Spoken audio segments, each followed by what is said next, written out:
The following case study presentation will be on the 2010 BP Deepwater Horizon oil spill.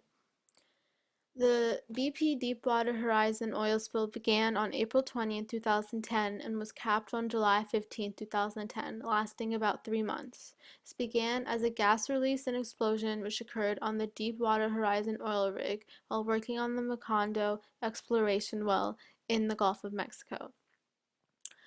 The fire burned for about 36 hours before the rig sank due to the oil spill, and hydrocarbons leaked into the Gulf of Mexico before the well was closed and sealed. The flow rate, according to BP, was about 1,000 to 5,000 barrels per day, while according to the flow rate technical group, the estimated flow rate was about 62,000 barrels per day. This leads to a total spill volume of 4.9 million barrels, which is equivalent to 200 million gallons spilled.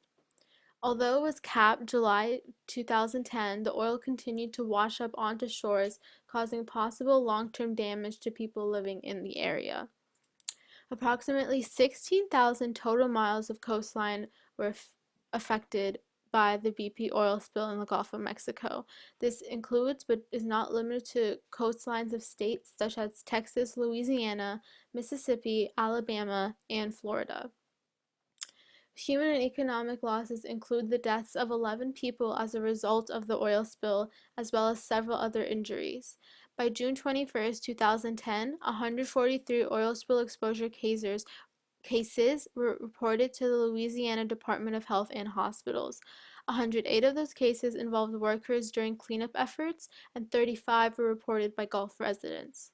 As of March 2012, BP estimated the company's total spill-related expenses at about $37.2 billion. However, penalties that BP may have required to pay have reached as high as $90 billion, causing almost a $60 billion difference in comparison to BP's estimation. In addition, over 8,000 animals, including birds, sea turtles, and marine mammals, were found injured or dead within 6 months following the spill.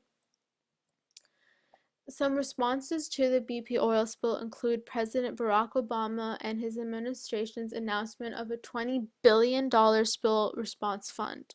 In addition, BP, other government agencies, and other groups work together in order to control the spill and minimize its impact on the environment and human health.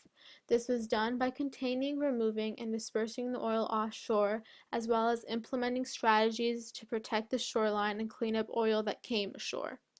At its peak in 2010, response efforts involved the mobilization of 48,000 people, the coordination of about 6,500 vessels, and the deployment of 25 miles of boom in order to contain or absorb the oil. The recovery time lasted approximately 15 months since the initiation of the oil spill, which again was April 20th, 2010. So on September 19, 2010, BP declared that the oil well was completely and permanently sealed. Thank you.